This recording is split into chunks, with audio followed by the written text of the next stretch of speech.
Welcome back, kids, to season 3 of Two Nations Under Ted Lasso Podcast. I hesitate because we talked about a bunch of stuff before I hit the record button.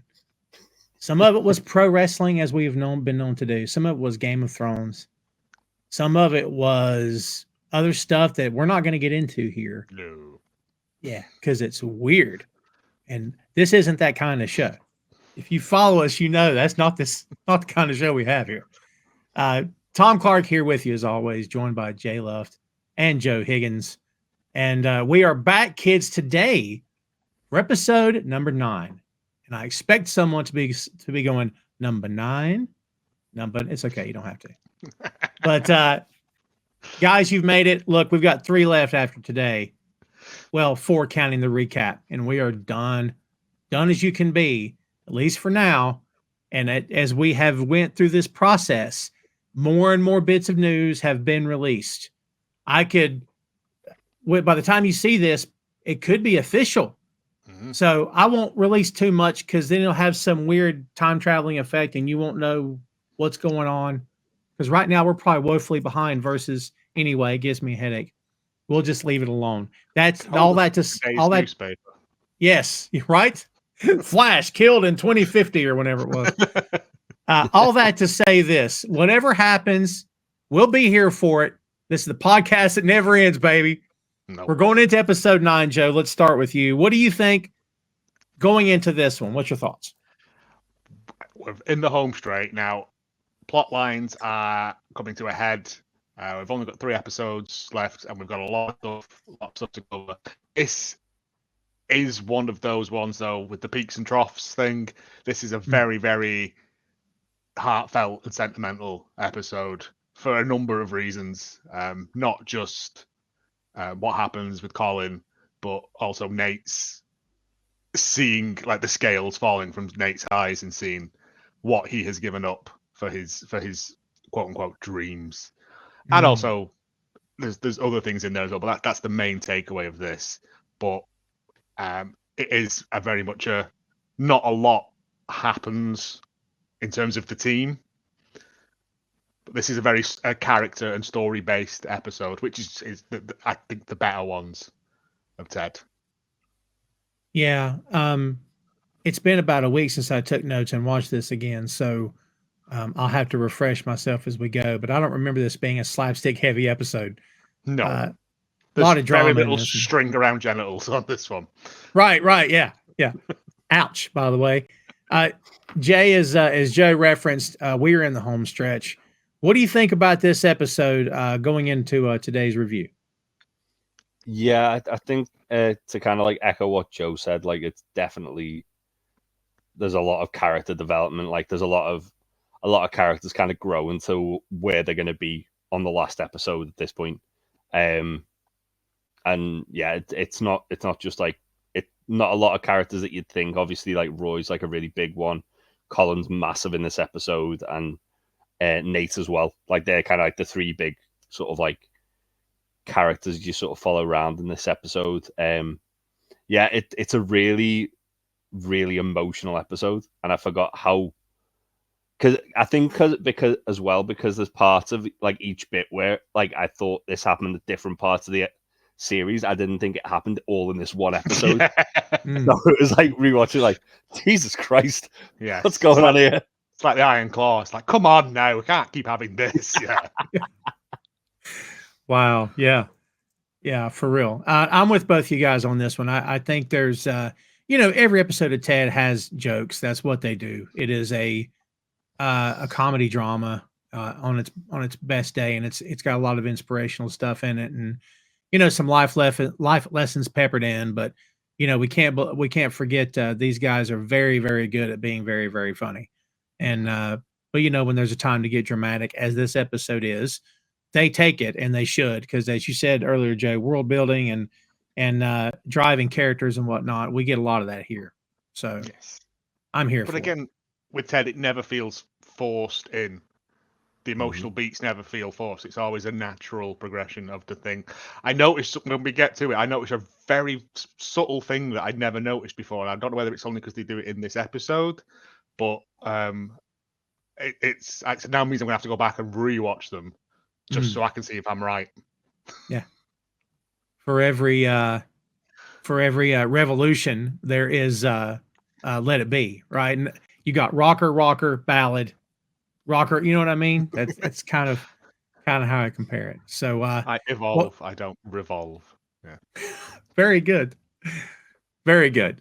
So here we go, kids. Episode number 9, and this is going to be a good one. Can't wait to get into this. This one is called Locker Room Aux Folles. Yeah. Original air date May 10th, 2023. Directed by Erica Dunton. Story by Chuck Hayward. 12 episodes in season 3. You heard that right, kids, as we said before. Indeed, in the home stretch. When last we left the Ted Lasso game, the AFC Richmond squad finally began to find its groove thanks to the implementation of Total Football.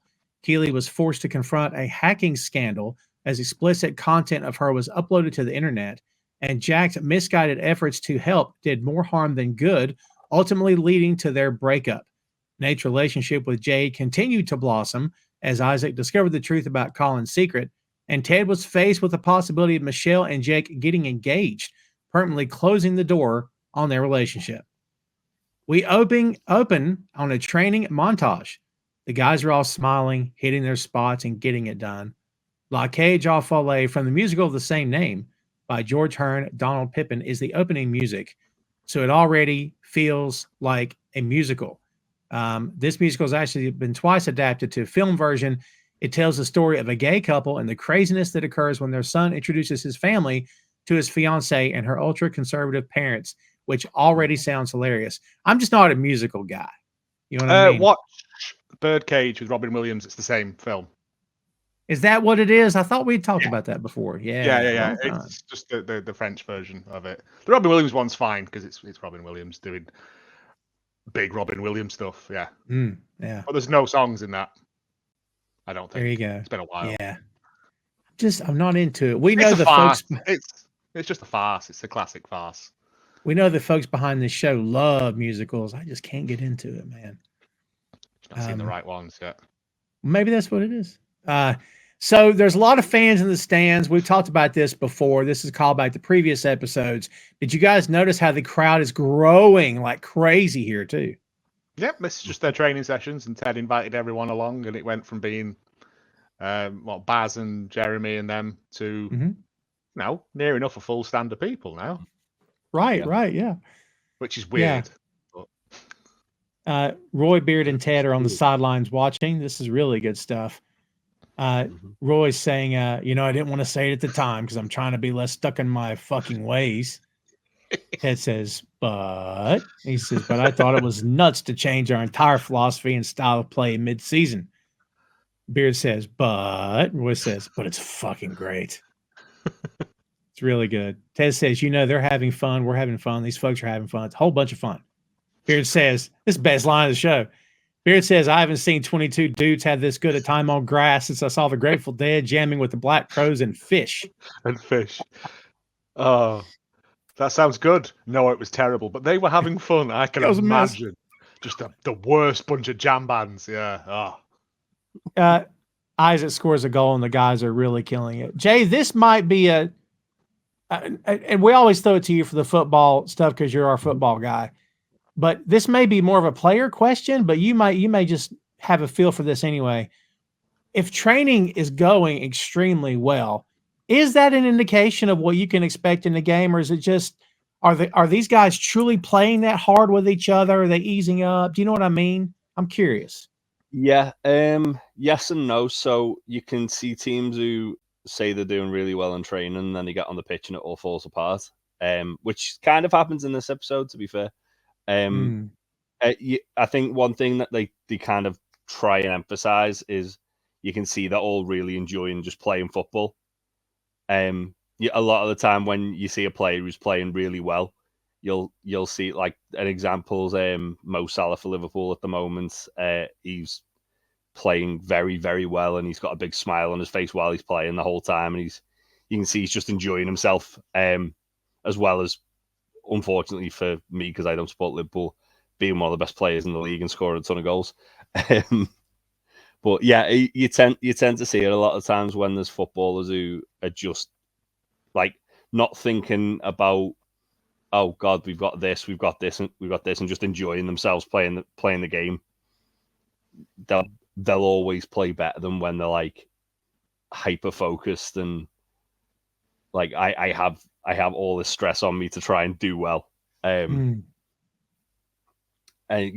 it's just one of those things. I think that's what they're trying to sort of portray. Like, oh yeah, they've got everything working in training, so why can't they just put that onto like have that translate onto the pitch? And obviously, with like as we get through the episode, we find out they are on a winning streak and a good run of games, and it is just like one sort of like thing where one of the players isn't in the right headspace, which kind of like disrupts everything and puts a cat amongst the pigeons.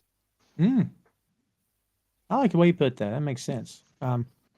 Roy doesn't blow the whistle. He says whistle. That's his thing. He says, that's half. Great job. Ted says, "Ooh, you hear that? Roy said y'all did a great job." Beard, throws himself back and like faints very cartoonishly. Dude, I love that.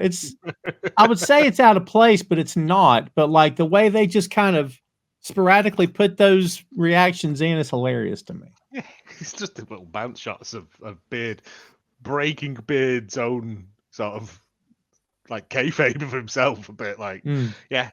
He's it's very, and Roy as well, like sort of opening up a little bit to people. It's well, it's very important that Roy says what he says at the start of this episode, where he's trying not to be so set in his ways. Yes. Because as this episode goes on, he becomes less and less set in his ways.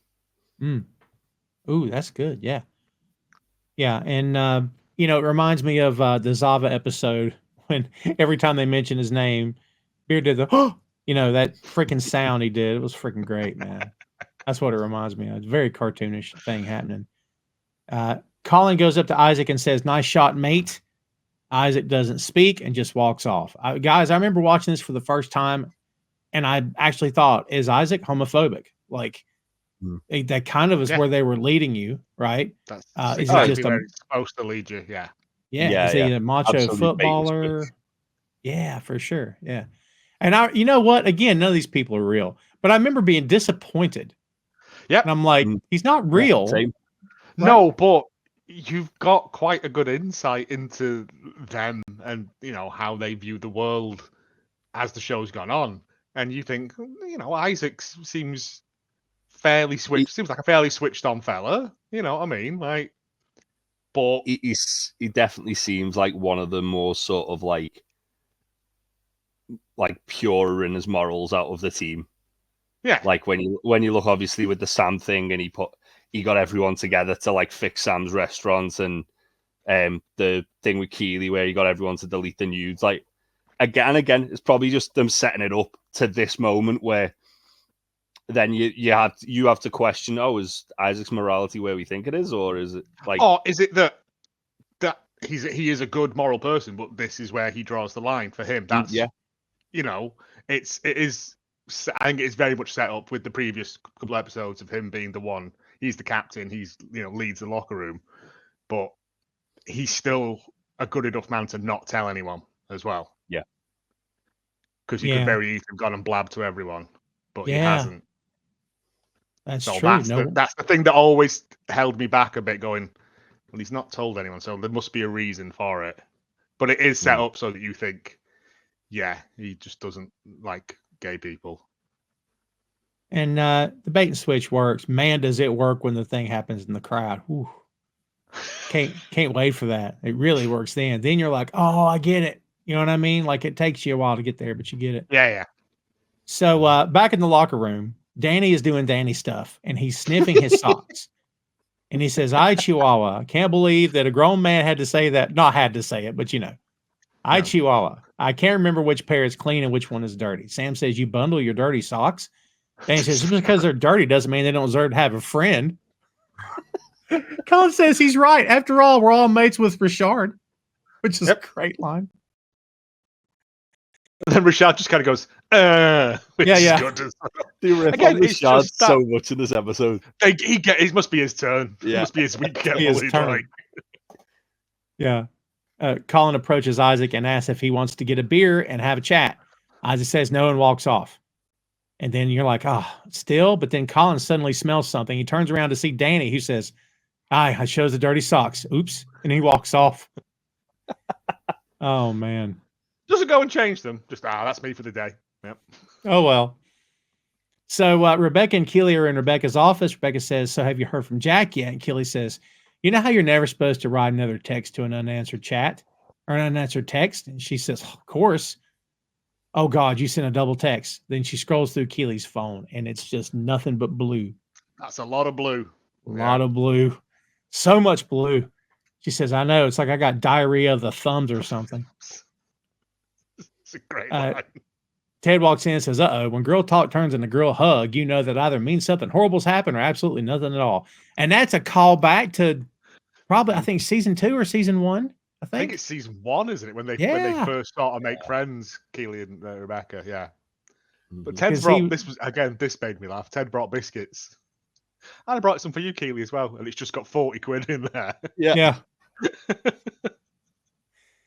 Oh, that's I didn't know you were going to be here, so have some cash. I just threw it in. I love how she made out like, wow, there's like that number. Oh, that's pretty good. You know what I mean? That was nice too.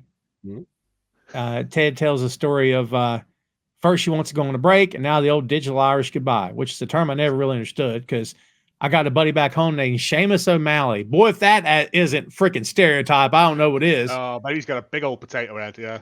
Yeah, and that son of a gun hugs folks goodbye for like minutes before he leaves anywhere. Yeah, and then he asks if he could skip the press conference due to parent-teacher conference with Michelle, and Rebecca says yes. Keeley offers that Roy can do it. He hates it, but he's good at it. Ted commends her for coming up with it, even though she's heartbroken. She corrects him and says that she's only heart bent, and that Ted proceeds to write a country song on the spot. Ted just does some Ted stuff and walks off. Yeah. I love the way he sings it, and then he just looks at them both. He's like, you can tell it didn't land. He goes, right, I'll leave you guys to it. I'll go. Yeah. But then walks off with verse 2. Like, yeah. It's very rare though that Ted like realizes that a joke just didn't land.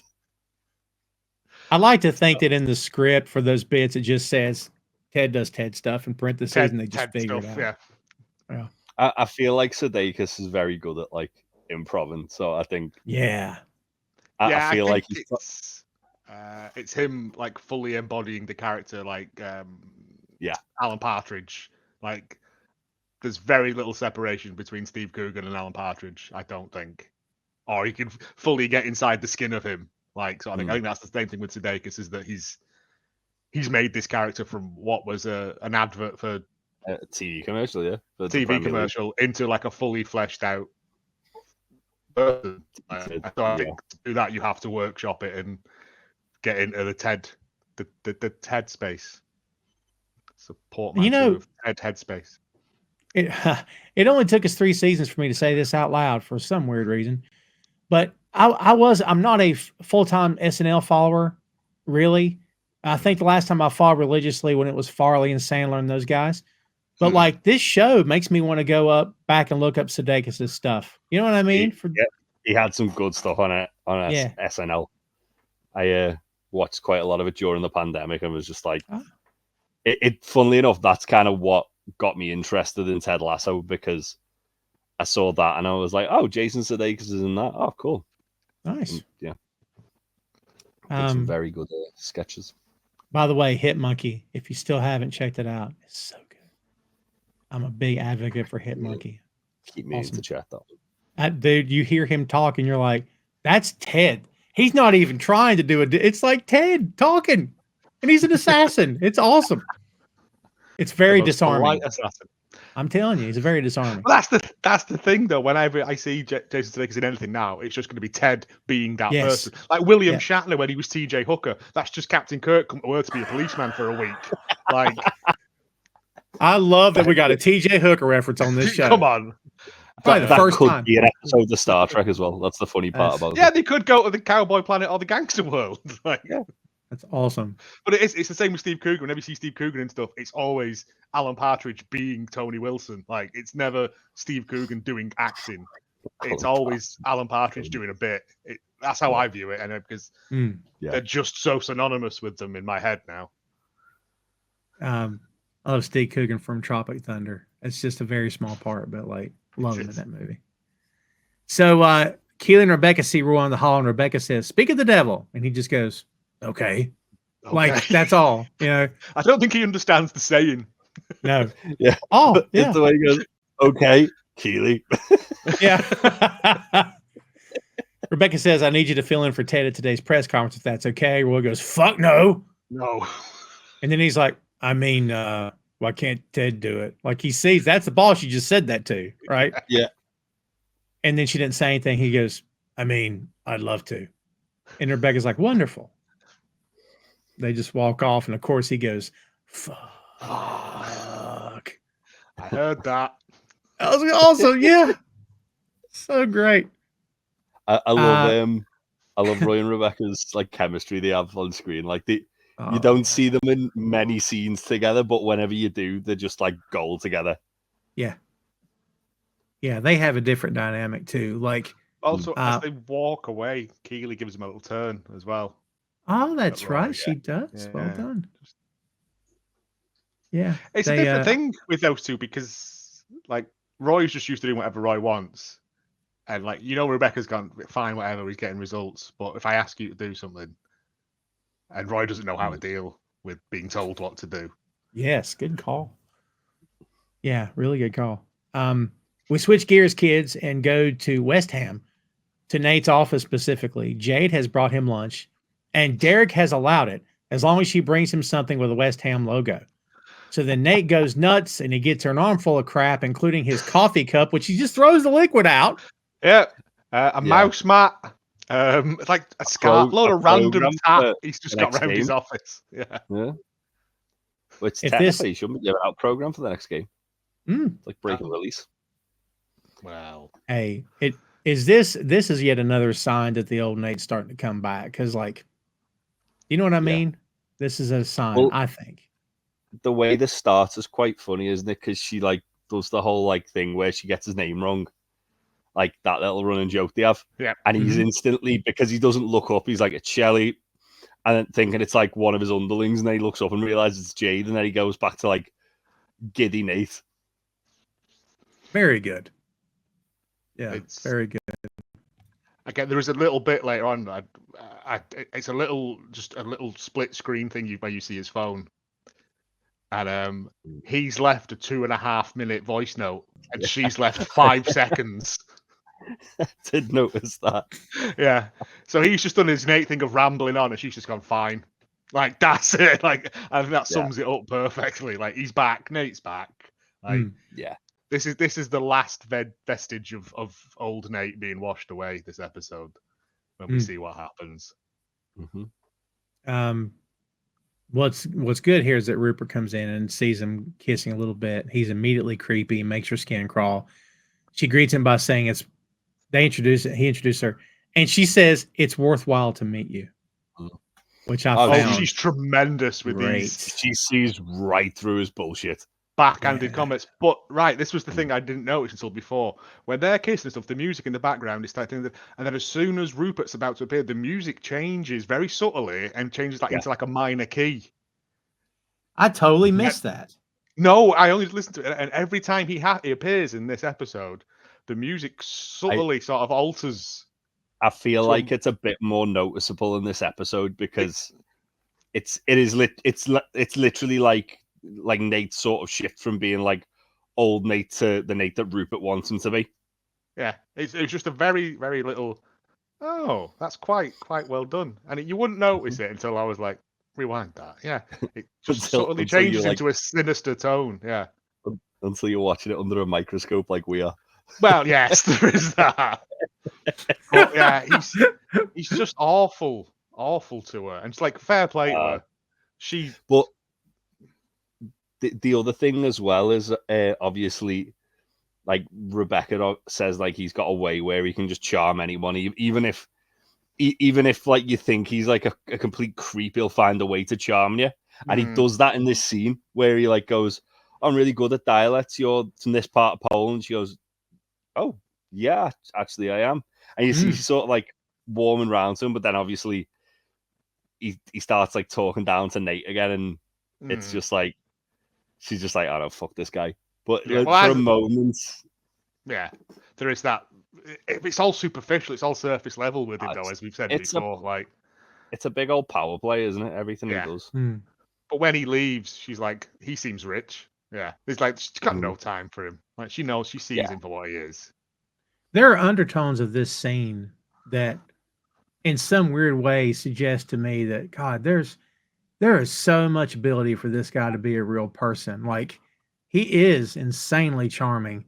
And even though we know he's insanely creepy and stuff, but like, you know, when he walks out, he turns around, looks at Nate, he goes, don't screw this up, which I personally didn't take that to be anything bad.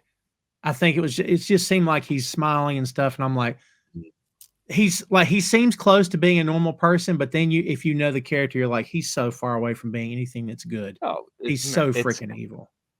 The thing is, though, Nate knows what Rupert did with like Rebecca and that. So true. While Jade might not know that Rupert's being a massive hypocrite saying that, Nate absolutely does. Yeah. Like, I also think there's no way where Nate doesn't think Rupert's a fucking hypocrite for saying that. But I also think Rupert says it to just try and sow some seed of dissent between the two of them. Like, he just can't stand anyone else to be happy because he's such a soulless and miserable man. Yeah, he's jealous of the fact that Nate's found love, like that someone who genuinely just seems to care about him. Yeah, doesn't want him for his tactics or anything, just genuinely likes Nate. Whereas he sees Nate as just like a sort of, almost like a show pony that he's got for like, this is my guy who's winning me all my football matches at my football club sort of thing. And I took him away from my ex-wife's team as well. Yeah, exactly. He's a horrible bird. I mean, I know he's supposed to be horrible, and we say this every time he's on, but of all the people who could be redeemed, he's the only one that could not be redeemed.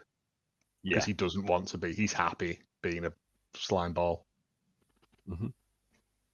Yeah. Well, more to come on that because it gets worse. It gets worse in this one. So back at the dog track, Higgins comes in, talks to Rebecca about Ted not being at the press conference. She says, oh, I asked Roy to fill in. But Roy's not doing it. And we go to the press room and it's chaos. We see a wild-eyed Beard. He's like this. Oh, unhinged. Unhinged, yes. Going back and forth with Gary. That is not what I said, Gary. He's doing that. He says, I have your quote right here. And Lloyd goes, you did say it, coach. And Beard's like, stay out of this, Lloyd. He's going crazy. And Sarah's like, don't shout at Lloyd. It's so good. Gary says, you said, and I quote, Joe Walsh is a better guitarist than Jimmy Page. Beard says, fine, I said it. But what I meant was that Joe Walsh, underrated, Jimmy Page, overrated. And that makes him even crazier. And Beard says, I mean, Joe Walsh is a poet. Jimmy Page is a fucking court stenographer on Adderall. It's a great line. Great line. Gary says, you're out of your mind. Page could beat Walsh with one string. Beard says, what do you mean beat him? It's not, he goes, it's not a competition, man. It's not a competition. It's art, you fucking Neanderthal. And that's when Rebecca brushes in. Hold on. Yeah.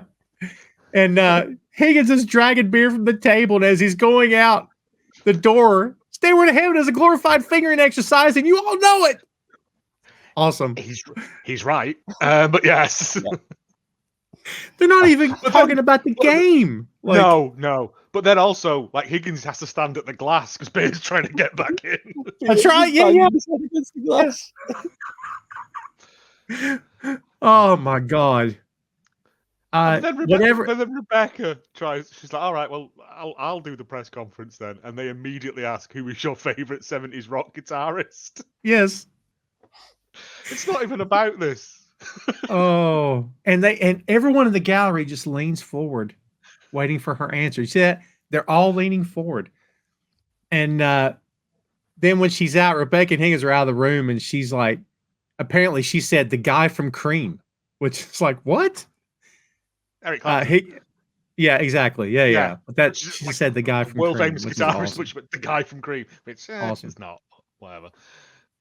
But Higgins By is the loving way, that as well. He said the guy from Cream. So good. By the way, this beard stuff. Here's what I'll say about a potential next season. If right, gotta give me some beard, dude. I gotta have beard. It's not the same. Well, I'm telling you. That would make sense, knowing what we know. Yeah. Yes. So, yeah, really good. So, let's see. We see the weight room. Yep. Where Jamie's telling Roy he's already done his 20. Roy tells him if they don't start counting, it tells them they don't start counting till it hurts. And then suddenly, Rebecca, she just bursts in and she gives the Kent oi sound, which is great.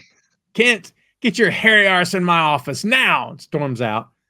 Players are murmuring and chuckling, and they go, ooh, and they all stop, and he turns around. Every single one of you knows my arse isn't hairy, yet none of you spoke up, and I will never forget.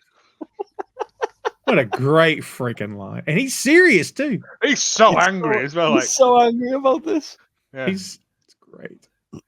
But then Isaac sits there and he's like, we should have said something. Yeah, we're cowards. He's right, we're cowards. Now, she was talking about Richard's butt, and the guys all agree, and Richard blows them kisses, which is nice.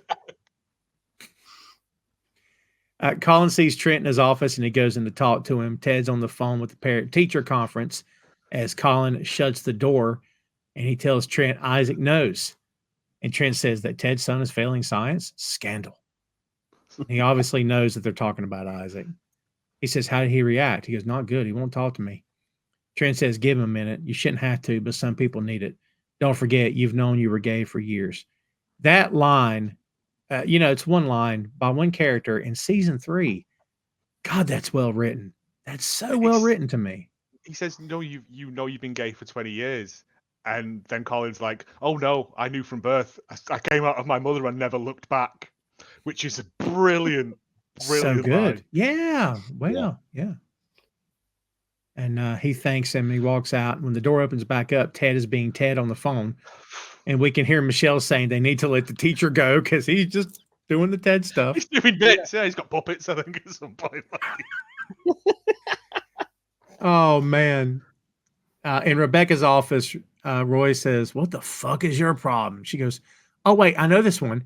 You are. If I ask you to do a press conference, do the fucking press conference. He goes, okay, shit, I'm sorry. I didn't realize it was a big deal. So you just didn't do it? Is that the plan for the rest of your life? You're just going to walk away from everything the second it isn't fun or easy? He goes, what do you want, Roy? What do you really want? He says, I just want to be left alone. She goes, oh, bullshit. You want way more than that. You're just so convinced that you don't deserve anything good in your life that you'd rather eat a bowl of shit soup and then complain about the portions. What? That's awesome. It's a banger, yeah. Oh, get out of your own way, man. There like a child being admonished at this point. Yes. Because I don't think anyone's spoken to him like this ever. No. It definitely, though, like you see like the expression change on his face. It does serve as like a wake-up call. Like, you could be so much better than what you are. Yeah. And you deserve so much better than what you think you do. And I think until this moment, especially because obviously, like, Roy broke up with Keeley and Rebecca's been trying to sort of, like, go at him about that. Like, you like, when she says the line about, oh, yeah, she's going to see someone who actually thinks they deserve her. Yeah. And she's been sort of planting these seeds with Roy that this confrontation was coming very, very subtly, but she has very subtly been doing that. And I think now he's finally heard that it's exactly what he needed. Yes. Yeah. After the calamitous Keeley approach in the last episode, Roy needed to be set straight a wee bit about stuff. Well, and he does. I hadn't even. Yeah, I was gonna say I hadn't even thought of that. Like, that's something as well. Where obviously he's probably the way Roy reacts to things is he does just kind of like, if things aren't going his way, sort of shrink away, doesn't he? Yeah.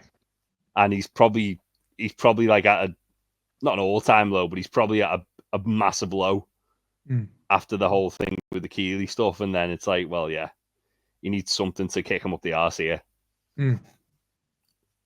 Yeah, she tells him, get out of your own way, because this whole woe is me thing you got going on is just fucking ponderous. Which is, yeah, good line. Back at West Ham, Rupert checks in on Nate at the board as he's preparing for the game, and Nate tells him, I think we should play without a goalie, just to give him a chance. Like, his little bits of confidence, again, I've come full circle with this character, man. Like, we can get to this later, but like, I just love the idea of, God, he's very good at what he's doing. And I kind of hate later we'll get into it when we get into it, but like, I think that's the only real plus that's come of this thing is that, man, he's good. And he is at his best. He's very confident in his ability to do this. I don't think he's flexing for Rupert per se. Do you? Like, no, I think it's he's got nothing to say to Rupert. They're not on the same level. Like, that's fair. Yeah. So he has to just. And what does anyone do? I do it. You just make jokes because that's just easier than having to try and connect with someone that you haven't got anything in common with. So every time he speaks to him, every time he's tried to make a connection with him, Rupert's blown him off, and so he's just realised that tell him what he wants to hear. Rupert sees the baklava and takes a piece before Nate can say it's okay, and there's an obvious like, and I'm like, that's weird. Don't just take the guy's food, dude. I don't know why I bumped into that. It's power. Yeah, it's a power play. I can take what's yours. Yeah. And what are you going to do about it? And again, that might be why, obviously, like Rupert being creepy with Jade before what happens later. Like that's probably the direction he's going. Let's face it. Yeah. Like Rupert sees something he wants, not because he really wants it, but because it's somebody else's, whether that's the baklava or whether it's Nate's relationship with Jade. It doesn't really matter. It's to him, he's just like, oh, well, I'm like a billionaire. I should be able to have whatever I want. And it's that rich again, as Jade said earlier. He was very rich. You can tell he's rich. But it's a child. It's an infant's mentality of, you've got it, I want it, even though I have no use for it. Yeah. Oh, yeah. Oh, for sure. He said it was lovely meeting Kate, and Nate corrects him on the name. Rupert says, nothing like the love of a woman as he walks out. Who talks that way? Weirdo. It's game day for evil men in polo necks. Evil men in polo necks. Yeah. Christian Cage. I'm just saying. Yes. Oh my God, he's Christian Cage. Oh, I just got that. Yeah, with the hair and the thing and oh, wow. Wonderful. Oh my God. Oh, I can't not see that now. Every time I see Chris, I'll be like, oh, it's Rupert. Game day for West Ham versus Southampton. We don't see this too often, guys, that it's two teams that are not, one of them is not Richmond. I mean, you could probably count on one hand the number of times we've seen this happen. I can't recall the last time. I think it's only West Ham games normally, isn't it? I think we see. Yeah, only when Ted and oh God, what's his name? Henry showed up at that game. Went to the West Ham game, but otherwise than that, yeah. Nate and the team are walking out. Rupert tells him, he says, "Go get him, killer." Nate says, "I hope their kit man brought 11 body bags." That's tight. Again, though, Rupert, it's just a bit. Can I go now? Yeah. He's just acting like a prick because Rupert wants him to act like a prick, isn't he? Yeah, that's fair. Pretty much. Rupert invites him out for a drink after the game. Says he wants it to be a guys' night, just the two of them. Nate is awkward as always, but says yes. Then walks away, and you can tell his chest is puffed up. He's feeling pretty good himself. Which he doesn't have any. Nothing worse than having a night out with Rupert, to be honest. Well, we'll get to that. Yeah, well, yeah, but I mean, he already tried it before, didn't he? With Anastasia. Like, Nate should have known that, A, there's only going to be one bar they're going to because it's the only bar they ever go to. Ever. Yeah. Yeah. Is it Bones and Honey? Yeah. Bones and Honey. It's going to be awful. Yeah. We also have game day at the dog track as the Greyhounds are facing Brighton. Arlo says, while here at Nelson Road, the Red Hot Greyhounds face Brighton. Chris says, color red tops off at about centigrade, Arlo. The way Richmond are playing, a more accurate description will be yellow hot. Arlo says, thank you for correcting me, Chris. And next time, feel free to wait until we're off the air. I had to say that. That was really good. We see the guys in the pub. May has brought them champagne glasses. They're so full in the pub that they ran out of pint glasses. So they've given them lager and champagne flutes. That's not how it works. I was going to ask. If I was getting charged for a pint and I got a champagne, I'd be, yeah. But I like the fact they drink it. It tastes nicer. Yeah. Yeah. Well, if we're getting into it, they wouldn't be allowed to anyway because of weights and measures, would they? Yes, I know. Yeah. Because there's you can only serve it in pint and half pint, and maybe thirds as well now. I think it's what your license allows. Thirds and 2/3 as well, yeah. Depending on what your license allows for, but this is boring legal stuff. Plus, to make it even more boring, I'm sure that where you guys are, there is such thing as like maximum occupancy. Like, in other words, yeah. You're limited to 50 or whatever it is, and then you have to stop, right? It's probably more because I've worked in enough busy pubs where it's like you will run out of glasses because people are just not making it hard for you to be able to get them in like clean, yeah. Right. But and trying to put beer in hot glasses is not a good idea. Just have plastic glasses for that anyway. For match day, yeah. For match day, then non-regulars. Technically, they're meant to have plastic glasses in a lot of places, just in case, obviously. Well, they can drink outside on the street, so technically, yeah, they should have had plastic glasses or been given the option of having plastic glasses if they're drinking outside. Yeah. This is all very boring and legal. But also, that pub looks no more full than it does on any other match day. No. Unless again we can't see outside. You could have have a screen outside on those benches. So back at the dog track, Higgins, Rebecca, and Keeley are sitting together. Jack has finally texted back to say she's in Argentina for the next couple of months. You couldn't have answered any of those messages. Like, I got no patience for people that can't answer text messages. I'm here to tell you. It's power and control. Oh, you're still there. Yeah, I'm not around anymore. Yeah. Yeah. We never liked Jack from the start. We were all right. Yeah. And to your point, Keeley gives them the chance to say what they want to say about her since she and Jack are officially broken up. Higgins only complains that her handshake was way too firm. He says, good riddance. Was it the start of this scene where she goes, have you just texted me, Leslie? Yes. I'm sitting here. Weird. Well, I know that now. What did you forget? What did you forget? Yeah. I love the fact as well, though, like when Keeley says, oh yeah, she's my ex, now you can say what you didn't like about her. And Rebecca's like being quite like sort of like conservative about it. Like she's about to say something like, oh, you know, and Higgins just like bursts in with that. She's far too friendly with a handshake. Good riddance. Yeah. That's awesome. Like, of all the things you could say, right? Yeah, but Higgins he's weirdly set in his ways, isn't he? Like, you can tell Higgins has like a proper limp handshake, can't you? Yeah, he's socking a cup handshake. Yeah. Oh man, I've known both, and one I'll never remember. I won't remember who this person is till I shake his hand again, because it escapes me. But I used to dread shaking his hand because it was.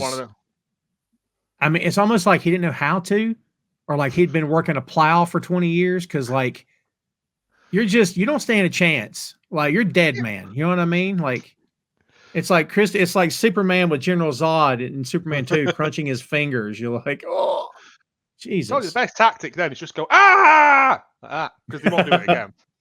Drop to one knee like in wrestling. Dead. Yeah. What was that for? Yeah. In the locker room, Colin tries to bump fists with Isaac, and he's not having it, so we're still doing this. Ted, Beard, and Roy come in, and Ted says, who do we have today? Please. Why are we still doing those bits? So, who's playing? I just woke up. What's going on? I don't know. It's weird to me. Brighton and Hove Albion. It's game day. I think Ted is absolutely doing this though for the bit now. Yeah. At least. Like, yeah, for sure. There's no chance in hell, especially, for a fact, as soon as he found out Brighton are called Brighton and Hove Albion, he's been sat on that one for like the next fixture. Yeah, he's got about 12 in the locker ready to go, and he's just rifling through thinking, which the best one? Yeah. I didn't know we were playing a law firm. He'll never beat. Yeah, he'll never beat the Wolverhampton Wanderers one though. With Roy in the background going, no. Oh, they all bring their hands in. Isaac moves his hand so he's not touching Colin's hand. At this point, I am over this guy. I'm thinking, you are horrible. Like, what is wrong with this guy? But I mean, we find out later. Again, this really drives home that point of, oh, mate, he's probably homophobic. Yeah. Yeah. In the game, Isaac makes an error and is heckled by someone in the stands. And is this the same guy we talked about? Was it last episode that was heckling? The same guy. Yeah, he pops up much earlier in the season, and then he pops up like the last episode as well. As soon as he's like a reoccurring thing, it's like, all right, he's going to be important in some way. Yeah. I think we said that at the time too, if I'm remembering right. Mm-hmm. So the game is on, and Colin tries passing, but Brighton intercepts and scores. Isaac goes at him, and this gets Ted's attention on the sideline. Sam's having to hold Isaac back. Again, at this point, I am done with Isaac. I'm like, all right, this is enough, dude. With that, I didn't have much of an issue with like the actual like yelling at him on the pitch, because you see that all the time. Like he's the captain. He's seen one of his players make a really costly error. Like not with the level of aggression that he's doing it, but you'd expect the captain to sort of like yell at them and be like, but also just before that, doing there? McAdoo made a big error that resulted in a corner. Oh yeah. So, glass houses and all that. I wouldn't have said that was an error, personally. I don't know enough about football to merit that. The commentary said it was an error. They said it was. I thought it was good defending myself. I'll take your word for it over there. Well, look at it this way. If you're putting the ball out for a corner, you're stopping the team from attacking for a moment. You're giving yourself a chance to, because they're literally putting the ball into the penalty box. You're giving yourself as much of a chance to clear it as you are giving them to score. Yes. So you've got a bit more control than if they're just running at you. And Van Damme just picks it out of the air anyway. Yeah, exactly.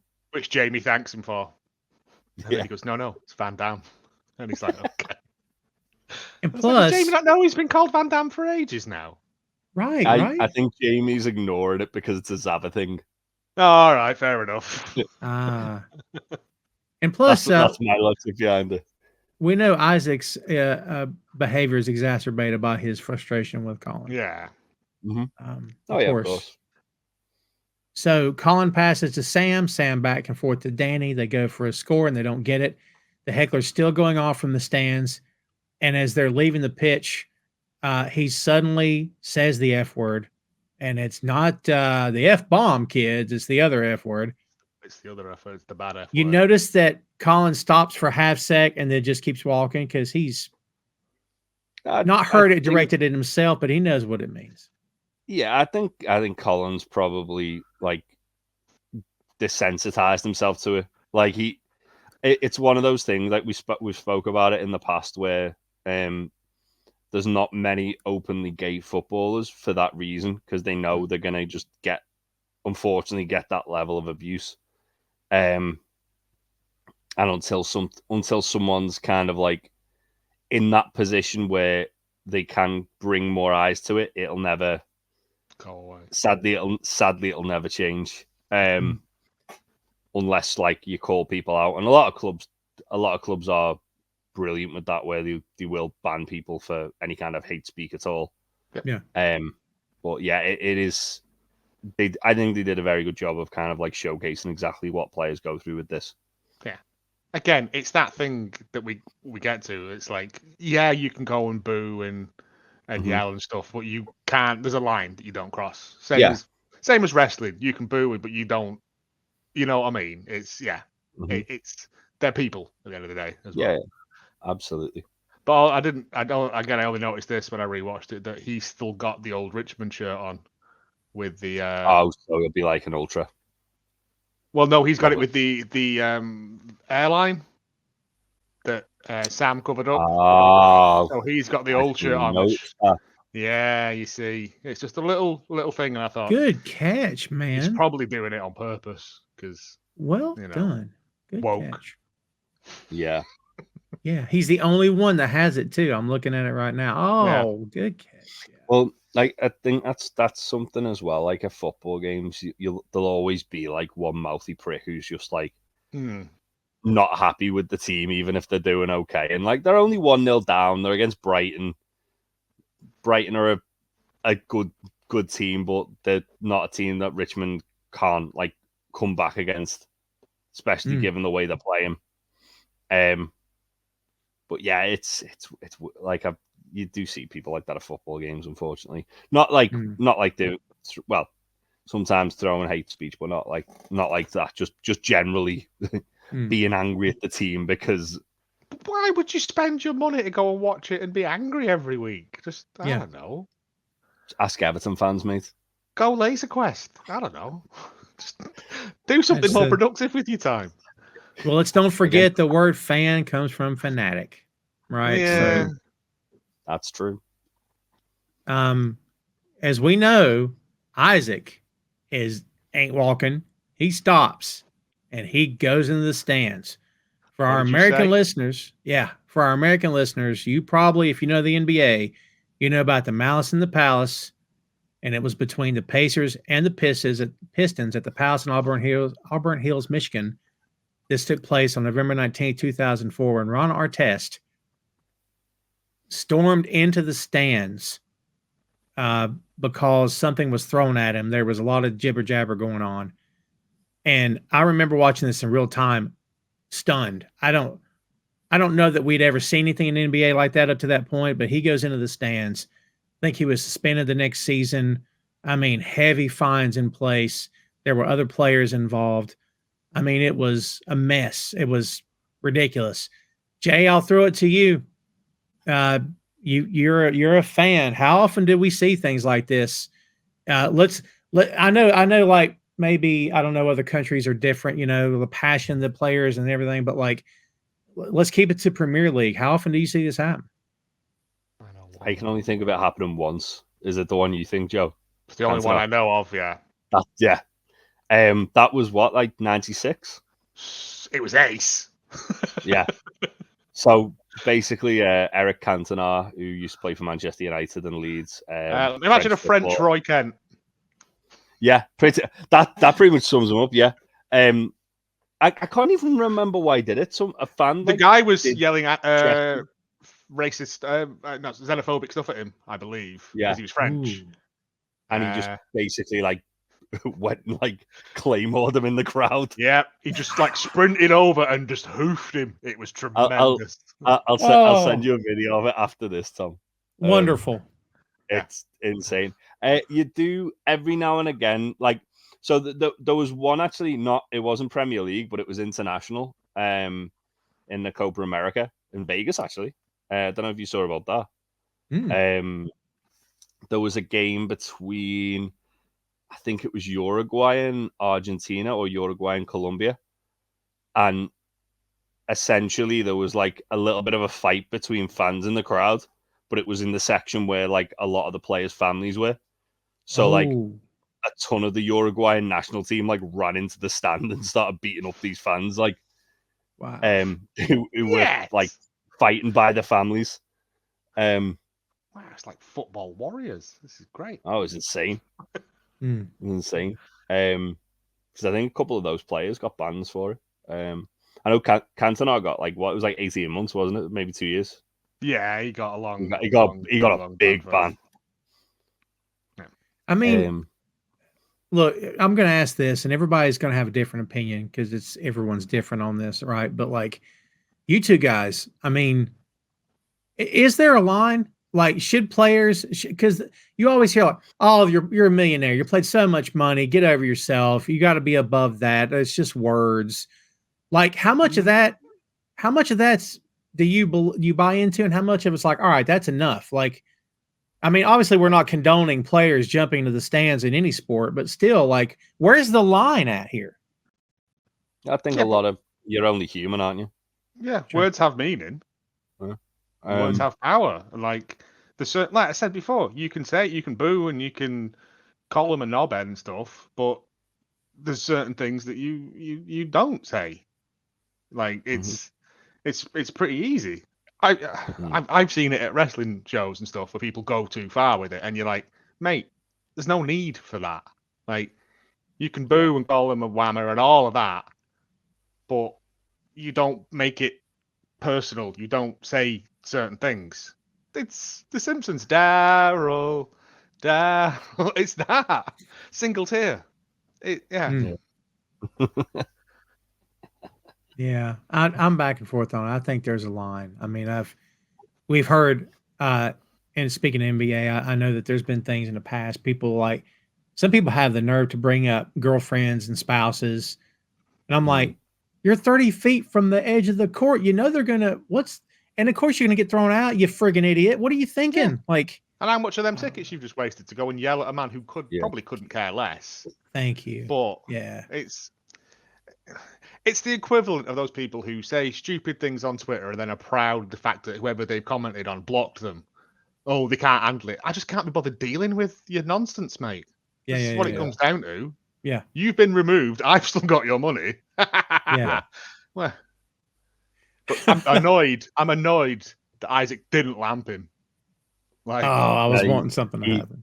He nearly did. He nearly did, and he kind of gets pulled back. Yeah.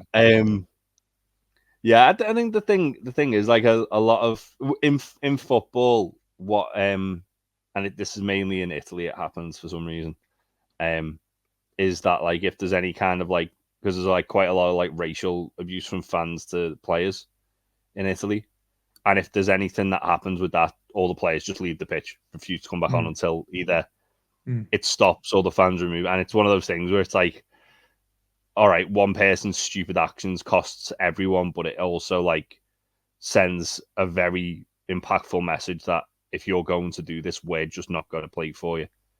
Yep. And then usually the game will get either if it gets abandoned, it'll get replayed behind closed doors, and then it's one idiot or a group of idiots hurting a ton of fans who haven't done anything wrong. So it's I think that would be the way I'd say to, like, combat it. It's one of those things, unfortunately, until they start, like, giving out fines to fans or just lifetime bans, it won't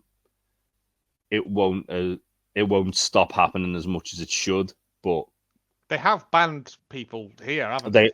They have banned people here for they ban people here for, like, racially abusing people on social media as well. Good. Like, if a player's been, like, sent any kind of, like, abusive stuff on social media, and the club finds out who it is, they'll go, all right, we're banning you. You're not allowed on our ground. Wow. Good. Well done, those people. So, social media people, not the racists.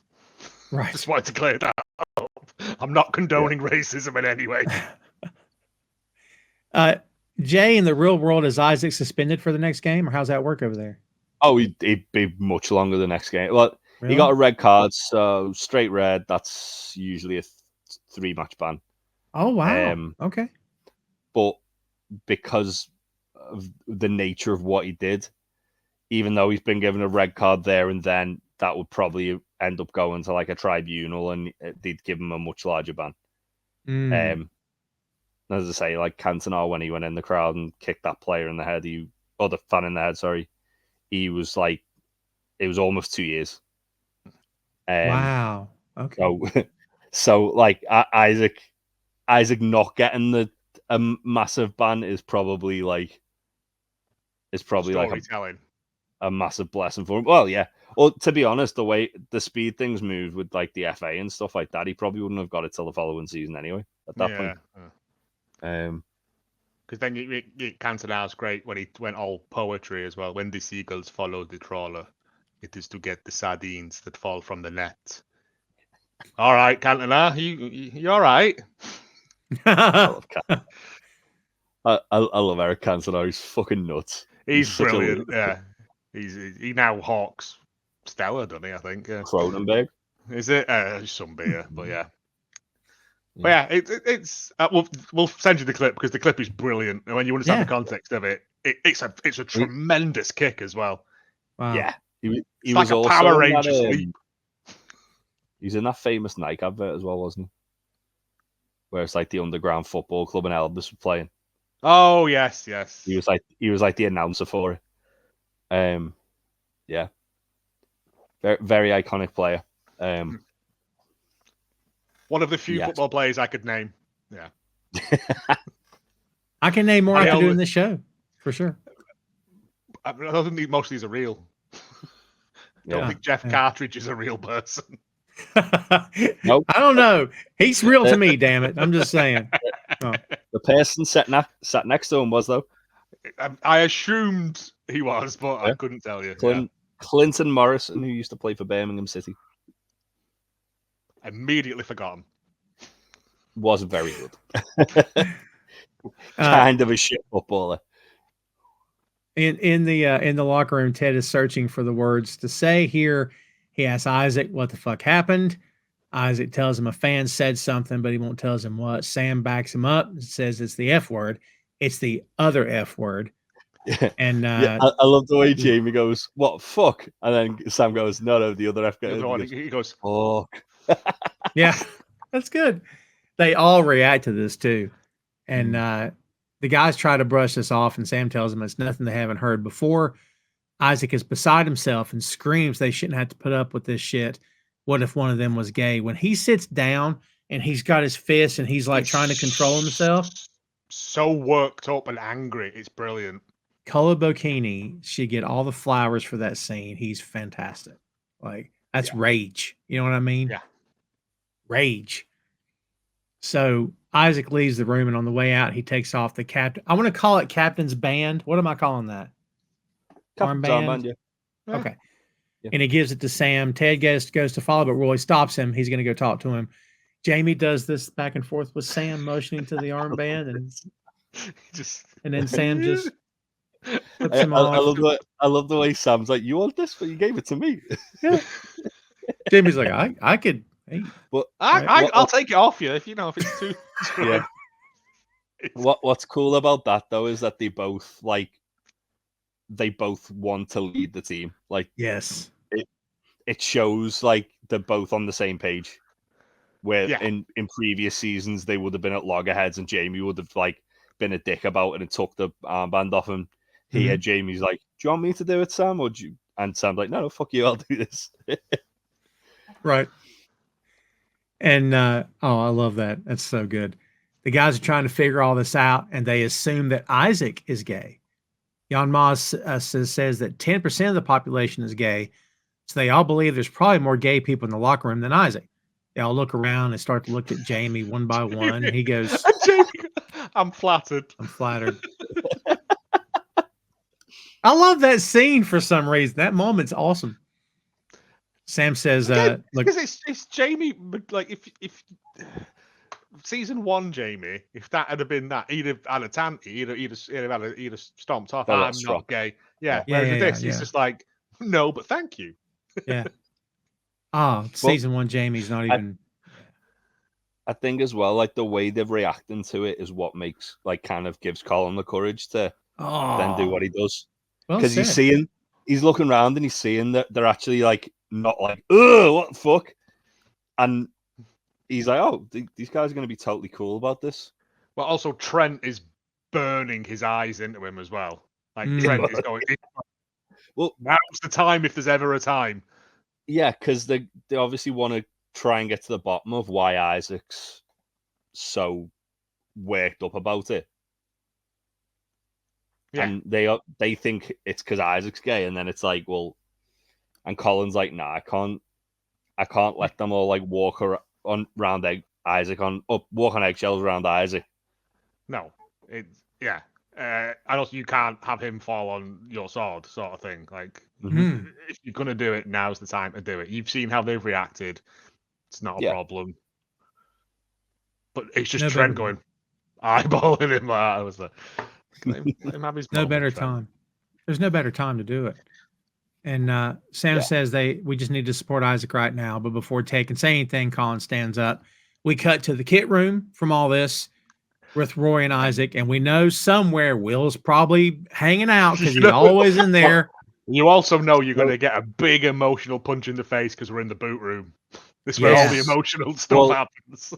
Yes. This was like almost like a mirror image, the way it was kind of shot to when Roy retires and Keeley comes in Yes. and comforts Roy. Good job. Yeah. Like, because Isaac sat there crying and he's like, just leave Roy. And Roy's like, no. And just sits down and does exactly what Keeley did. Well done. Good catch, yeah. Roy says, I don't know what happened out there, but I do know whatever it was isn't what you're really angry about, is it? He says, so then trust me, you got to deal with that or you're going to fuck up whatever it is you actually do care about. And then Will pipes up Just out of the blue. Yeah. It's He's like right, a snowflake you know. on a mountain. The little things we get mad about are like snowflakes on a mountain. And if we wait too long, then we're just one sneeze away from an avalanche that will kill us all. Roy says, thank you, Will. Will smiles and says, you guys want some bubble gum? Roy says, don't push it. And then he just slinks back off into his corner. Right. I love when Roy took that in. He's like, like he was very much into that. It was working for him. Again, it's only a little thing, but it's showing like a bit of a shift in Roy. No, normally Will would have like opened his mouth there and Roy would have told him to fuck off. Yeah. Mhm. Like immediately. In every other boot room thing where Will has tried to speak, they've immediately shut him down. Yeah. I'm fairly sure. Yeah. But he let Will get his sort of like his words in and was like, okay, yeah, that's actually quite profound. Well done, Will. Well done. Back to the locker room. It's obvious Colin has told them the truth. I like that we didn't see it. I don't think we needed to see it. Like, No. you know what I mean? Like the thing that he was the most worried about, they didn't bother showing us because I think that plays into the idea of wasn't as big of a deal as he thought it was going to be, you know? He says, they're all good. Danny says, you're gay. Big whoop. He's good. And Ted Yeah, says, that's just Danny though, and he's just arguing with his socks or something. You know what I mean? Like, yeah. Ted says, Colin, we do care. This is a long story, but I got it all here. But no, this is one of those things where they're like, we don't care. You're still Colin, like, and Yep. that is the right attitude. It doesn't change anything. But what Ted says now is the thing that's like, yeah, that's what it should be. Yeah. He says, we do care. When I was growing up back in Kansas City, I had a buddy named Stevie Jewell. Now, he was a huge Denver Broncos fan, but we were all growing up smack down in the middle of Chiefs country. So he used to catch a lot of guff for it, you know? But me, I told him it didn't affect me either way. It didn't affect the way I felt about him at all. I told him I didn't care. And I didn't. But then in the 97, 98, he had to watch back-to-back Super Bowls with the Denver Broncos in them all by himself. First one, he ate an entire 7-layer dip from Price Chopper all by himself, big old thing, and it just wrecked his stomach. Apparently, he destroyed the toilet in his parents' basement. I remember the rumor at the time being that he caused $9,000 worth of damage. Could you imagine? To a toilet, $9,000. I don't know what he's talking about here, right? No, also, is 7-layer dip just 7 layers of dips? Yes. Ugh. I know. Yeah, you just like scoop, get a tortilla chip. And Yeah, but scoop how it. are you going to get right Life. down? You kind of eat all the stuff on the top before you get down to the bottom stuff. Well, yeah, you just got like, that's why How you thick dip. are the layers? I don't know. Like a I don't know the trifle? last Or- time. No, it's No, not. I'm Oh, sorry, that's a I'm good going- point. No, Going off I know on a what you- tangent, but I know what you mean. It's not that thick. They're thin layers. oh Yeah. right, okay, then that's all right. I know what you mean though by trifle. Yeah, like big chunky layers, because you'd be like, Yeah, oh, yeah. God, all this guacamole. And once again, I haven't ate today. See what we did? God bless Sorry. it. The next year, he did the exact same thing all by himself. He must have thought it was good luck or something. I don't know, because I wasn't there, because I didn't care. But I should have cared. I should have supported him. I should have been down in his house both those years, sharing that 7-layer dip with my friend while his garbage-ass team wins back-to-back Super Bowls. Colin says, Coach, you just compared being gay to being a Denver Broncos fan. You know what? I did, and I regret it. Sorry about that. And Jamie says, what the fuck are Denver Broncos? Beard says, oh, for fuck's sake. Ted says, that's an absolute fumble. My apologies. The point is, we don't not care. We care very much. We care about who you are and what you must have been going through. But from now on, you don't have to go through it all by yourself. Jamie says, you hear that? You got us. We got you. I teared up two times in this. One, when Colin stormed in the stands, got me emotional, and this did too. Awesome stuff. Awesome stuff. So Ted telling him that they're there for him in the most Ted way possible. Yes. Yeah, a long rambling story that no one really understood. And some of his stories land better than others. Like, I got this. It took him a while to get there, but I got it. Oh, no, I get it. But there must have been an easier analogy in his head. But he'd mentioned the dip, and now we're on the train cannot come off the tracks. Yes. Ted says, we're a man down. What are we going to do differently? They all at the same time shout, absolutely nothing. Nothing. They put their hands in for the count off. Ted throws it to Sam, who doesn't know what to say. I'm honored to be your captain, and I love you all so very much. Jamie says, all right, on 3. 1, 2, 3. And they all shout, I love you all so very much. Wonderful. Trent says, better or worse than you imagine? Colin says, second best way it could have gone, I think. Best way being the entire team confesses that they're gay too, and we get to go be on the cover of Oprah's magazine. What? Yeah, I don't didn't understand that myself, but whatever. It's awesome. As he and Trent leave the room, Trent looks back into the locker room and looks very pleased. And I think this is Tom writing stuff that didn't happen. When Trent turns and looks back at that moment, he's like, man, this book is writing itself. Like, this is going in the book. Do you know what I mean? Like, totally. Oh, yeah. But also the pan away of We Are Richmond as well. Well done. Yeah. Well, I think with that as well as obviously that's a moment that resonates in Trent because it's something he can relate to. Whereas there's a lot of stuff like where because he's not a sportsman or not a footballer that he can't really relate to it, even though obviously like you understand what they're going through, but you haven't experienced it firsthand, so you can't really like fully relate to what they're going through. Whereas for that moment, that was something that he can 100% completely relate to and see in himself because it's happened to him. And that's like a huge moment for Trent's book, but it's a huge moment for Trent because he's helped someone who he's been through that situation himself. Yeah, it's a good point, Joe. Like, he doesn't quite get it, but he has been through this. So these aren't just teammates to Colin. They haven't been probably in a really long time. Not since Ted, right? Like, well, since the end of season 1, yeah. After the barrel incident, a burning in the barrel, I think they're out there. That's when they all fully locked in, weren't it? But yeah, and once again, that episode impacted the entire series, right? We've said it before. Yeah, impacted the entire series. Indeed. Nate's back at his desk and sees the headline on his phone. McAdoo goes mad, and it's the press. Jade texts him and says she saw that they won and says, have fun for guys' night. And Roger comes in. I like Roger. And offers for them to go get a pint. Nate says he's going out with Rupert. Roger immediately wonders if he's in trouble. Are you in trouble? He's constantly on edge, Roger. So all the time. The thing is, Roger's like trying to be what Nate wants from like the club. Like he's desperately trying to be what Higgins was to Ted. Yeah. And failing the failing of the not the Diamond Dogs. What was it? The Love Hounds. Love Hounds, yeah, which was a massive error on everyone's part. Disco hated it. But I have a feeling that he genuinely thinks now that him and Nate have got a rapport a bit. Like, I might just be like, do you want to come for a pint? You know. I think the thing is as well, I think Nate probably, maybe again, as you say, he's built a bit of a rapport with him. We just don't know. It's just, are you in trouble? Roger, not everyone's constantly in trouble, mate. I forget the character's name that's in Keeley's office. He is like always on the edge, and the guy that always stood up. Yeah, the guy that I don't think he has it. Is it Martin?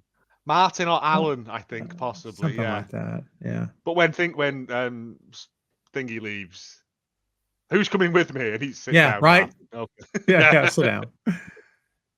At the dog track, the guys have won 2-1. Colin got the assist on both goals. Chris and Arlo are really putting over his performance, as well they should. Nice way to tie that up. Soccer Saturday broadcast. Here we go. The guys talk about the win, but then immediately go to the footage of Isaac going into the stands. Clinton tells Jeff that he had wanted to do that a few times himself. George, of course, calls Isaac a psychopath and says you don't cross the line by going into the stands. He makes Roy Kent look like Bambi. Well, card trick for you. Yeah, it's quite a good line for card trick. Right. Back at the pub, the guys are defending Isaac. Baz says, guy probably deserved it though, right? Absolutely, no doubt. I thought that was cool. Like everyone's rallying around him. So, no, but then May also was. He was in here once, and I barred him because he said something about my niece Claire, and they're all like, "Not Claire, the prick." And they're all like, "How dare you?" He says, "I hope his kids shiv him in his sleep." His kids shiv him in his That's the thing, though. Like they all, it kind of like makes you feel less. Not that you'd feel bad about the guy anyway, because he's clearly an awful, irredeemable human being. But the fact that they're all kind of like, oh yeah, he was a dickhead here. It's like, oh well, no, I definitely wish Isaac had punched him. Yep, purely justified. Yeah, no kidding. Nate goes into this club. This is good. The same one from previous episodes, Bows and Honey, as we said before. He finds Rupert at the bar, who introduces him to two women. He gets their names wrong, of course. On purpose. I'm sure. And tells Nate they'll be joining technique, them. Yeah. Nate is obviously bothered by all this, and the moment has come.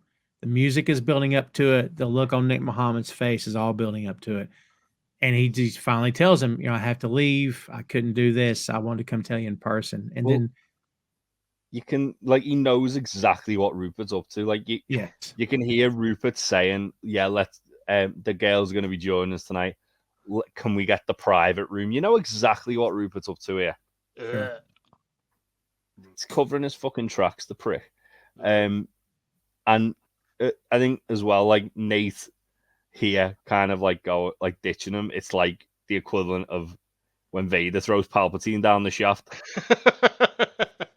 Like that's good. just because we compare Nate to Vader, and obviously him ripping up the believe sign with killing the younglings. This is like where Vader's like, nah, fuck this guy, and just throws him down the shaft at the end of Return of the Jedi. It's when he turns and looks at him though, and he says, "I've got to go," and and, like Rupert just gives him a look of he just like that, Just in that moment, it's just like, well, no job's worth that. Right? Yeah. Look, in that moment, would you want to go drinking with your boss anyway? No.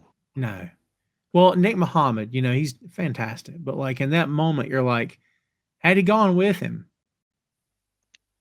Would he have woke up next to one of those girls the next morning? Who knows? But like, that's what the play was. That's why he did it with Anastasia. Sure. Again, it's Rupert trying to destroy Nate and Jade because, let's face it, one, Rupert doesn't want anyone else having joy. Yeah. Also, the reason why Nate was so successful at the start of the run with West Ham was because he was like this sort of cold, calculating, almost like emotionless manager, and he was just kind of driven by revenge, and because he felt wronged by Ted, and then obviously he's had like moments where he saw Ted when he had the match, and then he's met Jade and he's she's kind of like melted his heart a bit, and obviously he's going back to being the Nate we kind of like grew to love in season 1. You can tell like this is kind of like the last sort of flick of the switch where, all right, Rupert's trying to get me to not be a good person. I'm not that person. No, but it's that. I also think it's the thing of like when he tried setting him up with the Anastasia woman, and then these two women are like what you would call higher class women. You know what I mean? And Jade works in a Greek tavern. Oh, you know yeah, what I mean? And that's not fitting of a football manager. It's all Rupert's elitist and showiness. The first fucking thing he did was like scrap Nate's car and buy him a new one. Yeah. Like he's clearly very much like, I want my manager to like have all this status because they're like my sort of like, again, it's like Vader and Palpatine, isn't it? But it is that moment when he realizes what's going on, and that's when you see Nate like I said, the scales fall from his eyes, and he sees really what this is. Yeah, and it's like, what do I do? Did you notice the music changing as Rupert's taking that long pause with that smile on his face? You can hear the music becoming more ominous. Like, that's what I was talking about before. Good stuff. Like, music changes when Rupert's mood changes. Well, they did a weird like filter on the sound as well when he's talking to the bartender, and Nate's like having that like sort of crisis of confidence. Yeah. Like where it almost like makes Rupert sound demonic, like his voice kind of goes a bit more like sort of like blared and deeper, and as he's like, oh yeah, get us the room in the back and being all sleazy and shit like that.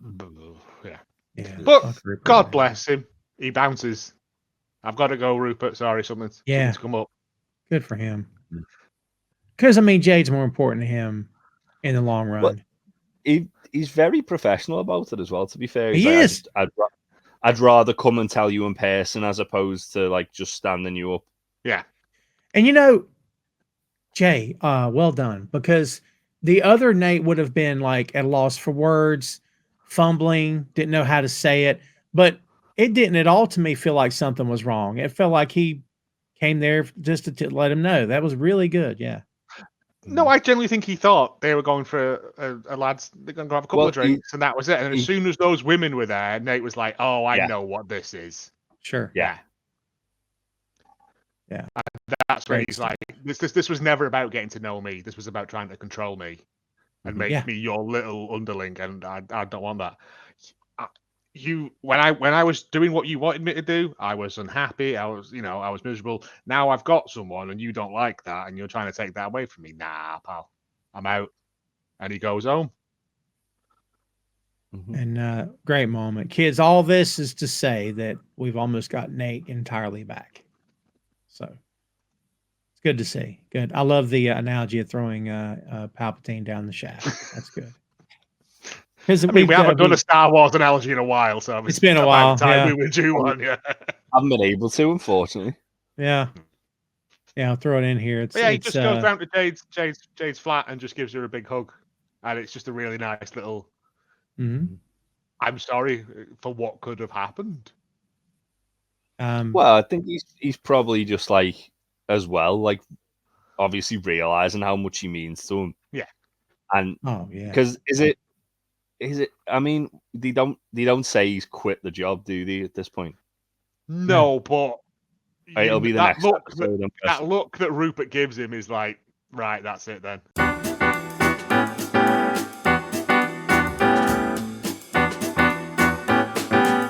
It's okay. I got a really cool graphic with music that we throw up whenever we spoil something, so it's fun. Oh, we rarely do. Very rarely. Is it Nate as Vader throwing Rupert's Palpatine down the shaft? No. No, wouldn't that be great? Just with him above his head. It's reminiscent of that old graphic they would put up when they cut to Unexpected Break in the 50s. Like the test card one. Yeah. Because here, when that happened, you'd just get some lovely piano music and a picture of some daffodils or something for a long time. That was good. Yeah. It'd be like technical difficulties or something. you know. Or you get that one of the girl with like the chalkboard. Yeah, that's the old test card. Yeah, with the Oh, is spooky it? clown. Yeah, because it I has don't all like the. that. No, it's changed now anyway. Back at Ted's office, Trent Krim says, congratulations, Ted. That's 8 wins in a row. And Ted says, oh, come on now, Trent. You know I don't care about winning or losing. Coach Beard blows a raspberry. This is nice. Ted says, truth is, the only way I could be happier is if my arm feet were covered in barbecue sauce. Because in that one episode, didn't he tell the guys their leg hands? Isn't that what he said? Yeah. It's a little callback to, I can't remember Mhm. what episode it is, but yeah. Roy comes in beating his chest like a gorilla. And Trent asks him about the winning streak. He goes, "Oi, you never talk about a winning streak. My grandparents were happily married for 51 years because they never said a fucking word to each other." Higgins comes in and says, "Well done. Congrats. Another one." Ted points out the DJ Khaled impression, and Higgins doesn't know who that is. I had to have Harvey explain it to me. I don't know who that is either. Yeah, he doesn't do a whole lot. If you know his name, that's about all you know about him because he doesn't do a whole lot. So anyway, he got famous off of it. Good for him. But when Higgins said the press is ready for you, Ted, it's a big one. Ted responds, "That's what the lady from the American Office said." In a roundabout way, this is just Ted saying that's what she said in a reference to an often used line by the character Michael Scott of The Office. Who doesn't understand the joke in The Office either. Yeah, I think that's the little playoff on that. Yeah. But, I also like the fact they're all just having like what would appear to be a bottle of whiskey after the match as well. right? Yeah. It's great stuff. We go to the press room and Rebecca asks Keeley if she gave Ted any talking points. Keeley says no, she hasn't done that in a long time. And Rebecca is obviously worried. That got me because I thought, why would you think that Ted needs Jay? I mean, what do you think, Jay? I think it's probably just more because of like the debacle with Beard earlier in the day. Oh, I see. Okay. All right. Well, And also the fact that McAdoo ran into the stands and actually that's a good point from a PR perspective. Like the McAdoo thing, like a lot of the time, usually if there's something like that, or if there's a scandal around the club, they will brief the managers like move along, no comment there, don't talk about it, or just say, here's a prepared statement. Read that, and then no more questions about that. Yeah. Mm-hmm. I like when Roy's the one who comes in. Higgins goes, ooh. Ooh. Does the choking thing. Because he's Higgins noise, yeah. They all like, what? What's going on? Roy says, all right, you got me today. Any questions? They all go nuts. And he goes, fucking hell. You, 5 o'clock Shadowhead. And this is Gary from before. Coach Kent, do you or the organization condone what Isaac McAdoo did today? What a stupid fucking question. Of course we don't. What Isaac did was awful. He was lucky he only got a red card. And Gary says, okay, so why do you do it? And then he gets to do a moment of having a Ted talk here, I guess. When I was first coming, go ahead. There's a moment of fear because he sits back and you see Rebecca go, oh, what's going to happen here? Is he just going to start going off? Because that's what Roy would do. Mm-hmm. And then we get this lovely, lovely Ted story. Well, Ted-ish story. He's going to charge into the gallery and headbutt everybody, right? Yeah. Right. When I was first coming up through Sunderland, there was an old timer on the team, a local guy. He and his wife were about to have their first kid. So during training one day, I made a joke that statistically, I was probably the real dad. And the boys fell about laughing, but he went fucking nuts. He battered me properly. I had a black eye, chipped tooth, 3 broken ribs. I couldn't play for 6 games. He got booted off the team. After that, no club would go near him. Then in the summer, after I could breathe again, I bumped into him in a pub.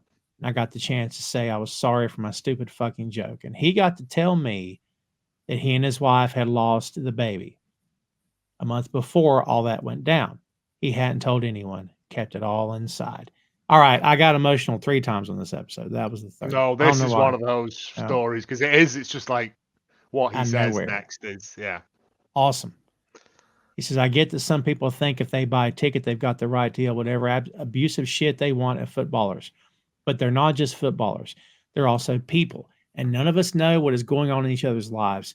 So for Isaac to do what he did today, even though it was wrong, I give him love. And as for why he did what he did, that's none of my fucking business. Next question. Brad Goldstein is a awesome. legend. It's such an out of place Roy thing. Just when he goes, I give him love. You're like, Roy, what's? Oh my God, Roy's heart grew 3 Love? times that day. Yeah. Yes. Oh, he saved Christmas. It's great. But he's right as well. It's a really poignant and good bit of nobody knows what anyone else is going through. Just try and be nice. Yeah, it shows how much he's like kind of, again, like he's grown under Ted. Like this is like, again, from the start of the episode where he's trying not to be so set in his ways, but he still is being set in his ways, to going out of his comfort zone here, doing what Ted would do and telling a story to relate to it. It's I said to you guys before we started recording, like I think that scene is Brett Goldstein's best scene in the entire show. Like it's incredible. It's such a good scene. Awesome.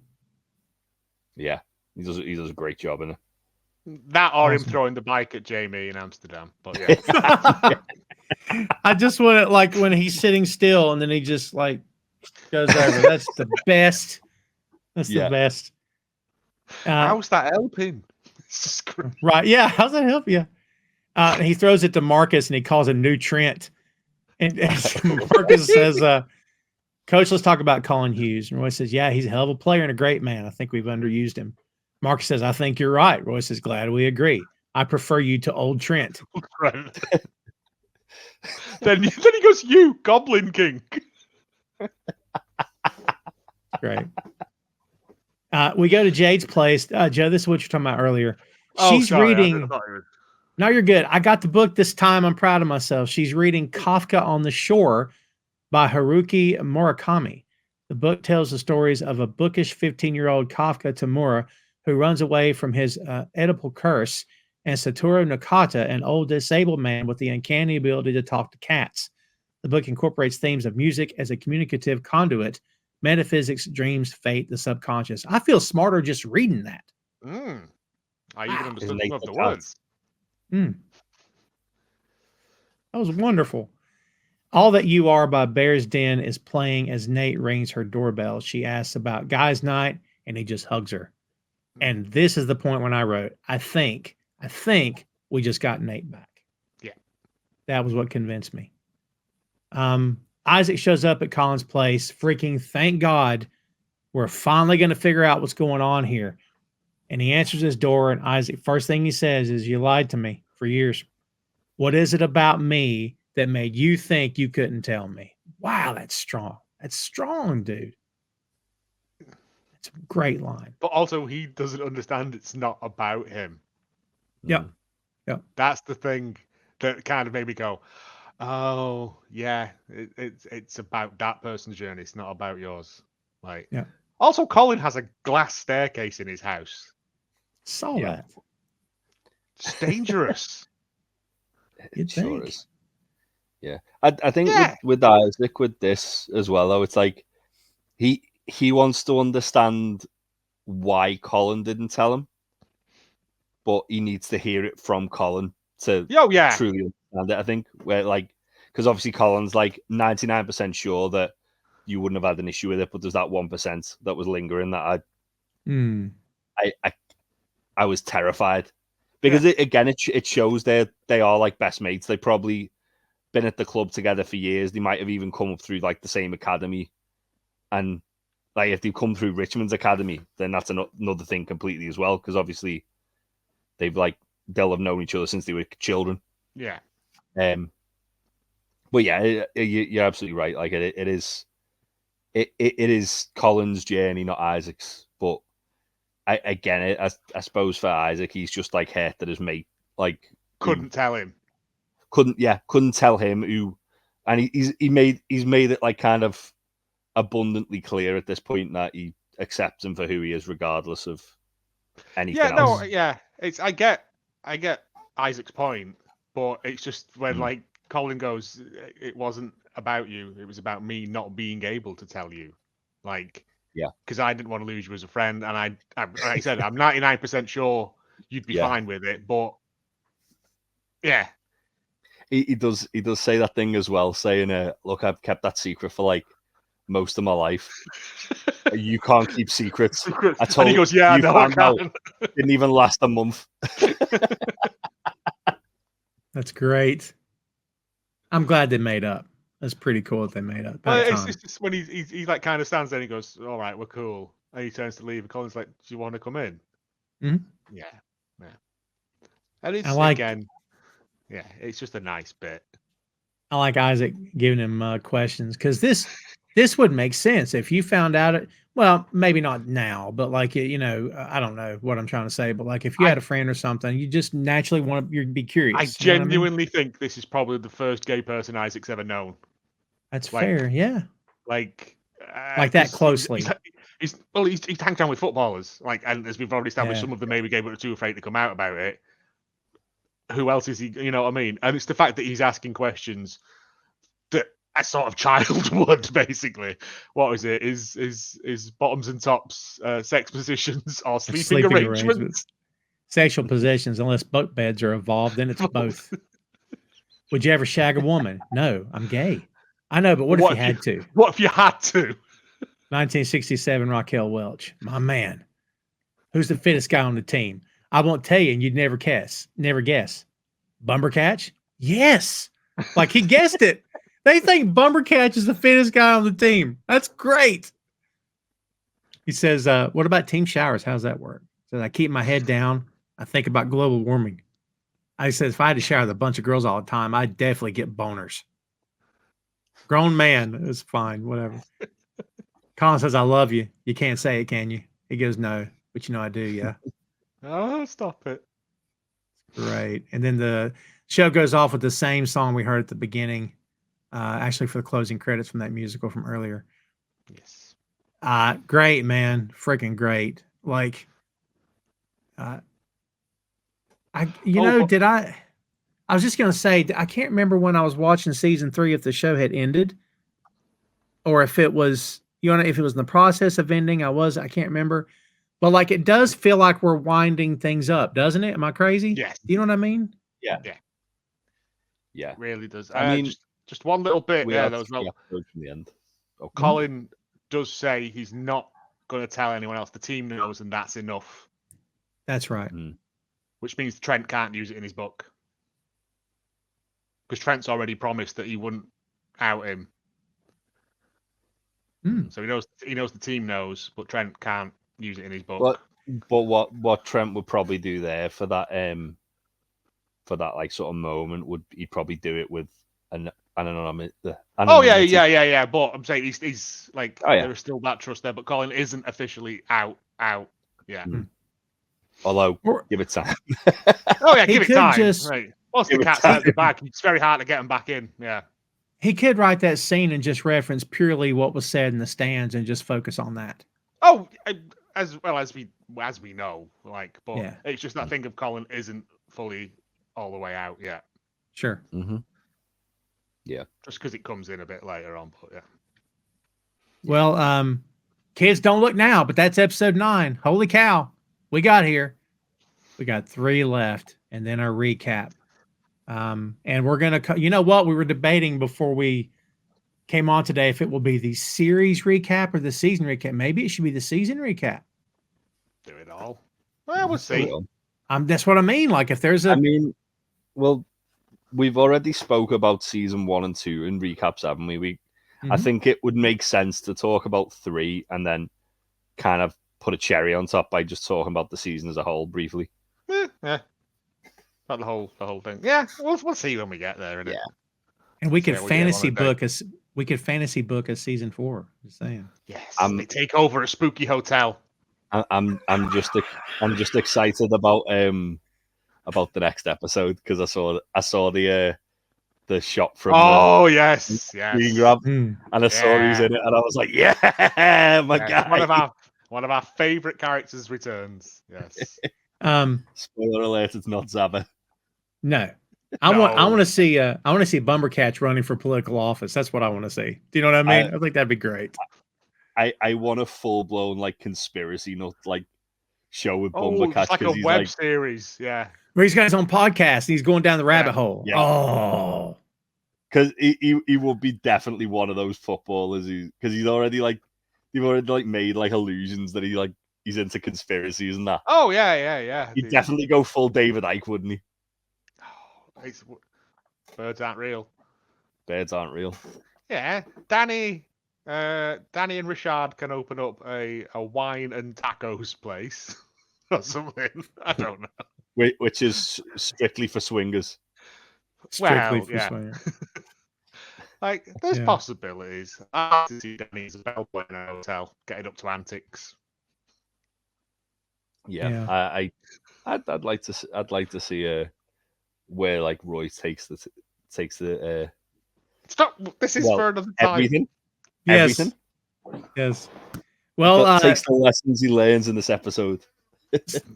I thank you for that. Speaking of lessons learned from this episode, let's go to biggest takeaways from this episode. Great segue. Jay, let's start with you. Biggest takeaway from this episode. I think as I said before, there's a lot of kind of characters, not so much coming full circle, but getting close to where they're going to be at the end of the show. Specifically, Nate, Colin, and Roy in this episode. And yeah, there's knowing what we know, there's a ton of foreshadowing in this episode that we didn't really touch on because we don't want to go too much into like spoiling like the next couple of episodes. But we'll definitely be revisiting that in when we do the season review for sure. Yeah, I think this is one of the best episodes of the season. Handles a lot of serious issues, but it does it at times in a light-hearted way, and by the end a very feel-good way. But obviously, again, you've got to kind of get through the dark forest to get to it, as you do with a lot of stuff in Ted Lasso. Dark Forest reference. I like it. What do you think, Joe? Yeah, it's like with Colin and Roy. I also know it's like Ted seems slightly more happier in himself in this episode after what happened with Michelle last time. Like the look back from the taxi may be enough for him to be like, it's not done. Like there's still a hope there for me, because he doesn't really feature that much in the episode. Like it's not about him. But yeah, I say this and the Amsterdam episode are probably my two favorite episodes because of they're great, but there's also genuine, touching, pressing things that are happening in them, and they're handled in a very tactful way. And again, that whole speech about we don't not care is one of those things that is the big takeaway from it. It's okay to, like, I know none of us are bothered if people are one way or the other and stuff, but you've got to also remember that it does matter to them, if that makes sense. You know what I mean? Yeah. And I think that's the main thing from this, is that it's not enough to not care. Like, I don't know. I'm confusing myself now, but that's the main takeaway from this, is that it's yeah. I'll shush. No, you're good. No, it makes sense. You're right. Not bothered, but it matters at the same time. No, I get it. Yeah. Once again, it's another episode of this. The creative people behind this show just, God, it feels real. God, it feels like real people. Even when the wacky people feel real at times. So yeah, we all know it, Danny, don't we? Oh, sure. Yeah. We don't know enough of them, I'm sure, but like you know. I've just remembered what next episode is. Mm-hmm. Oh yeah. Yep. Oh, it's not only that; it's also Danny. Yes. Well, he's on the thumbnail, and when you guys see the thumbnail, be like, "What's going on with Danny?" If you've never seen the episode, because it's awesome. Oh, yes. Oh shit! Yeah. Yes. Because I saw the name of the episode and the thumbnail I saw had someone there, and I didn't put two and two together. But yeah. I can't wait to talk about that. So good. Yeah, well, kids, we've sufficiently teased the life out of it, and we'll get there when we get there. So that's all we got for you this time, though. We want to thank you folks for tuning in to episode 9 here on Two Nations Under Ted Lasso Podcast. We always ask you to do the following. I'm going to do it again because I'm a creature of habit. BoinkStudios.com, BOINK, BoinkStudios.com. You'll find links to this show everywhere we are on social media, everywhere we are online. You will find links on that website.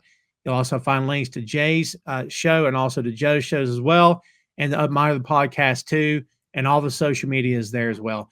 You can't miss it. BoinkStudios.com. Go and bookmark the site today, if you will, and remember to catch new episodes. You only got 3 new ones left to catch. Saturday mornings at 10 a.m. Eastern Standard Time for Two Nations Under Ted. Bear with us, kids. Thanks for hanging out, and we appreciate your business, and we will see you for episode 10. For Joe and Jay, I'm Tom. See you next time, kids.